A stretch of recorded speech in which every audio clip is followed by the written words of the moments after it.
Niyə hələ də xərçəngi tam və effektiv müalicə edə bilmirik? Bunun bir çox səbəbi var.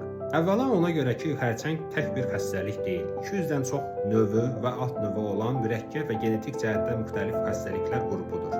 İkinci olaraq ona görə ki, bakterial xəstəliklər kimi xərçəng hüceyrələrdə edilən müalicəyə uyğunlaşa bilir. Necə ki, bakteriyalar zamanla antibiotiklərə qarşı direnç formalaşdırır, eynilə xərçəng hüceyrələrdə edilən müalicələrə direnç formalaşdırır.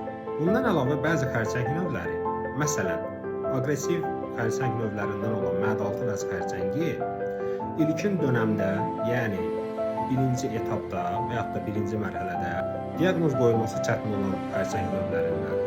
Həmçinin xərçəng artıq bədəndə metastaz verdikdən sonra, yəni qanla digər orqan və toxumalara yayıldıqda problemin həlli daha da çətinləşir. Bütün bunlara görə də sağlam hüceyrələrə zərər vermədən xərçəngin tam və effektiv müalicəsi çox çətindir.